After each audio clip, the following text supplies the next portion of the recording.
Pessoal, as primeiras unidades do real digital idealizadas pelo Banco Central começam a ser produzidas e nesse vídeo a gente vai ver quais seriam as principais diferenças entre essa moeda eletrônica brasileira perante ao Pix e também perante a criptomoedas, por exemplo, o Bitcoin.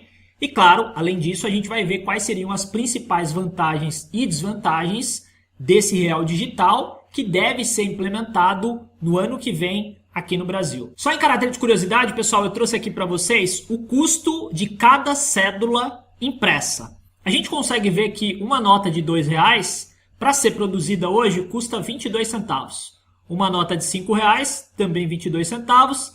R$10, 27 centavos, R$20, 28 centavos. E se a gente pegar as notas maiores, de R$50 e R$100, cada uma para serem produzidas, custariam 29 centavos. É claro que quando a gente fala de moeda digital, traria essa economia para o governo, né? Ele não precisaria mais criar esse dinheiro em espécie, isso traria uma economia para os cofres públicos. E eu diria que seria uma economia bem importante, pessoal. Olha só, esse aqui, dados de 2011 e 2012, mas não deve ter mudado muito, né? Se a gente perceber, as cédulas de 2, 5 e R$10 duravam em média 14 meses. As notas de 20 em torno de 16 meses e as notas de 50 e R$100 em torno de 36 meses. Então o governo sempre vai estar gastando para poder imprimir essas notas e claro, se ele cria uma moeda digital, ele vai ter uma economia importante aqui ao longo dos anos. Agora, quando a gente fala de moeda, aí o custo é bem maior. A gente consegue ver aqui que uma moeda de 5 centavos hoje custa 30 centavos para ser produzida, uma de 10 custa 40, uma de 25 custa 49 centavos, uma de 50 custa 40 centavos e a de R$1 estaria custando aí 42 centavos.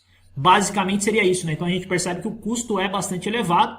É claro que no caso da moeda aqui você não tem que estar produzindo com frequência, porque ela tem uma durabilidade maior, se comparado a notas, mas é um custo bastante expressivo para poder produzir papel moeda para circular na economia. Aliás, pessoal, você parou para pensar? Uma moeda de 5 centavos custa 30 centavos para ser produzida. Uma moeda que tem valor de 5 centavos. Aliás, antes de entrar na parte do real digital, eu quero te fazer um convite. Se você é novo aqui no canal, aproveita a oportunidade e já se inscreve para você ficar atualizado. Toda semana a gente tem postado um vídeo novo aqui no YouTube.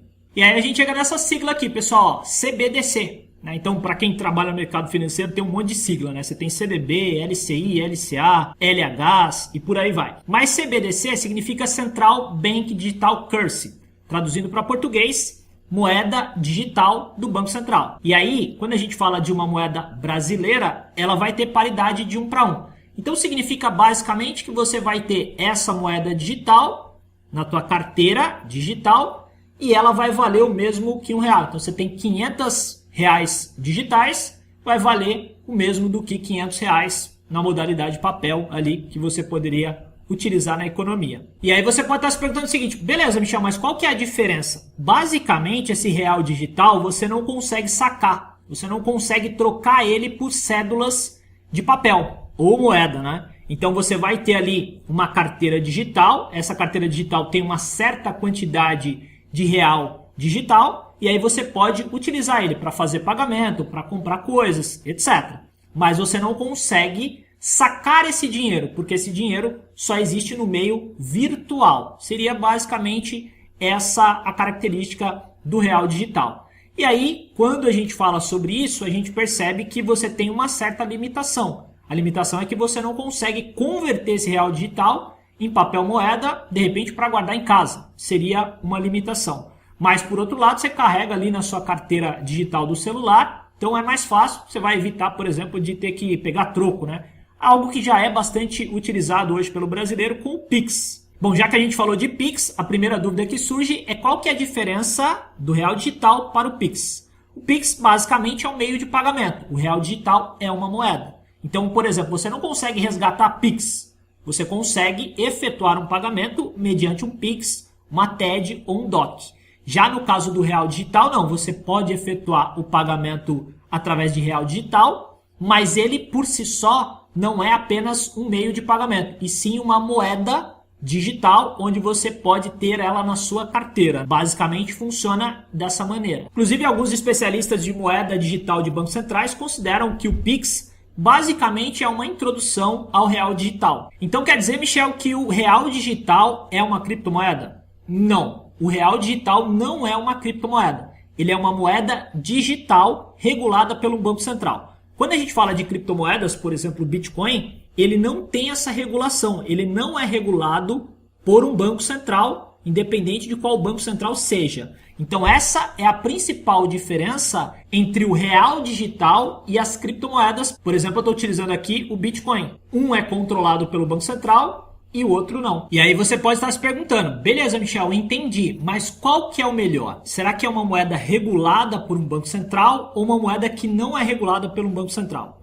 E aí, para a gente poder avaliar isso, a gente vai ter que analisar os pontos positivos e pontos negativos do real digital. A primeira vantagem que eu vejo é a facilidade de pagamento. Só que, se a gente parar para analisar, hoje a gente já tem um pagamento bem simples de ser feito, né? Através do Pix a gente consegue fazer até no supermercado. Então, não tem uma grande diferença aqui, né? Porque hoje já está fácil fazer qualquer tipo de pagamento. Aliás, esse é um grande interesse, né? Porque quando você tem uma facilidade de fazer pagamento, você se torna mais consumista. Então precisa prestar atenção nesse detalhe também. Uma outra, que aí eu acho realmente interessante, é a não necessidade de ter uma conta bancária. Então hoje os bancos são intermediários, né? Para você fazer uma compra ali no débito ou fazer um Pix, você precisa ter um banco. Então com essa moeda digital, os bancos não seriam mais necessários, né? Porque o próprio Banco Central é que vai intermediar essas negociações. Agora, um negócio que eu achei interessante é a possibilidade de fazer contratos inteligentes, que seria basicamente você efetuar um pagamento mediante uma confirmação. Então, por exemplo, né, você vai comprar um carro. Você tem ali a pessoa que vai comprar, ela precisa fazer o pagamento, e a pessoa que está vendendo aquele carro precisa transferir aquele carro, comprovar, né, que ele fez a transferência daquele carro para aquele comprador. Então hoje tem um risco nessa operação. De repente você fez o pagamento e a pessoa não foi lá e assinou o documento, né, de recibo de compra e venda. Então você pode ter algum problema ali. Ou o contrário, né, a pessoa assinou o documento de compra e venda, entregou para a pessoa e não recebeu o pagamento. Então isso pode gerar problemas. No caso da utilização do real digital, você tem a possibilidade de criar um contrato inteligente. Ou seja, nesse exemplo que eu estou te dando, você faz um pagamento para essa pessoa, vai constar na carteira digital dele esse dinheiro em real digital, só que ele não vai conseguir utilizar. Fica constando lá, ele consegue enxergar, mas ele não consegue ter acesso àquele dinheiro. Está na conta dele, mas está bloqueado. Quando ele assina esse contrato, por exemplo, de compra e venda de um carro, automaticamente esse dinheiro é liberado, existe uma comunicação digital aqui e aí o dinheiro é liberado. Isso, inclusive, poderia impactar os cartórios. Então esse é um ponto interessante que eu considero legal porque traria ali uma maior segurança, né, para essas transações. Agora, falando de segurança, eu coloquei aqui entre aspas, porque quando a gente fala de transação digital, você está suscetível a sofrer algum tipo de fraude, né? Assim, quando uma pessoa carrega dinheiro físico na carteira, ela pode sofrer um roubo. E aí eu coloquei ali até o exemplo da blockchain, né? Que basicamente é um livro transparente onde você consegue ver essas transações. Isso, em tese, traria mais segurança nessas negociações. E aí, o que você está achando desse real digital? Coloca aqui embaixo nos comentários se você faria uso dessa moeda digital brasileira para poder ali fazer seus pagamentos, etc. Mas talvez você queira enxergar quais são os pontos negativos para poder emitir a sua opinião e colocar aqui embaixo nos comentários. O primeiro ponto negativo que eu vejo é que é um sistema que depende de energia elétrica e internet. Imagina uma situação aqui de calamidade, né? Você perde energia elétrica e você fica sem acesso à internet. Nesse caso, você não teria como transacionar através de uma moeda digital. Isso serve tanto para o real digital quanto para qualquer criptomoeda. Então é um risco que você deve considerar, principalmente em cenários extremamente adversos, né? Isso pode eventualmente acontecer. O outro que eu já mencionei para você é fraude, né? Você pode sofrer uma fraude através, por exemplo, de um ataque hacker. Inclusive, pessoal, se a gente pegar o Yuan digital, que é a moeda chinesa que foi criada digitalmente, já ocorreu algumas vítimas de fraudes, né? Inclusive, se você pegar aqui o presidente do Instituto de Pesquisa de Moeda Digital do Banco da China, confirmou isso, né? Que encontrou carteiras digitais falsificadas no mercado. Então esse é um ponto importante, né? Claro que para poder introduzir uma moeda digital através de um banco central, vai precisar ter uma estrutura bastante robusta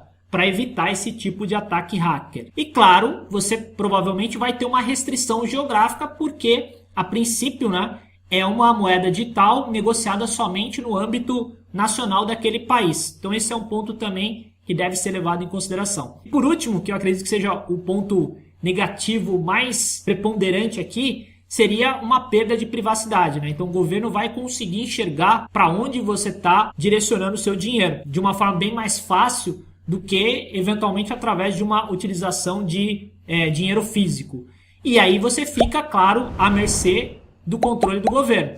Então, numa hipótese, o governo pode restringir o uso desse dinheiro de uma maneira bem mais simples, porque como ele controla através do Banco Central, ele pode criar uma restrição ali para você segurar esse dinheiro, para você não ter acesso a esse dinheiro ou ter acesso a uma parte. Ele vai controlar de uma maneira bem mais fácil essa questão de expansão econômica ou retração econômica através do dinheiro. Hoje ele faz isso basicamente mediante a taxa de juros, mas ele pode fazer isso também mediante um confisco desse dinheiro digital, parcial ou total. Pode acontecer, a gente fica à mercê dessas condições. E um outro ponto também que pode ser considerado é você ter acesso ao real digital que teria uma espécie de data de validade para utilizar aquele dinheiro eletrônico. E aí você realmente precisaria utilizar ele num determinado período. Então isso é ruim por esse lado. E, claro, o governo também pode fazer alguma restrição para você utilizar em alguns lugares e outros não. É claro que a gente não quer tirar nenhuma conclusão precipitada aqui, porque isso é novo, a gente ainda está estudando, mas são possibilidades que a gente consegue enxergar, mas também a gente não quer fazer nenhuma teoria da conspiração aqui, pessoal. Agora, esses pontos negativos que eu mencionei para vocês, principalmente a questão de privacidade e ser controlado pelo governo, abre a possibilidade de que você possa ter aí uma maior tração nas criptomoedas, principalmente para pessoas que não gostam de ter ali o dinheiro regulado pelo Banco Central e também que gostam de ter privacidade, que na maioria são adeptos das criptomoedas, principalmente o Bitcoin. E aí isso pode favorecer as criptomoedas. Obviamente, a gente não sabe como é que vai se comportar, mas pode ser uma possibilidade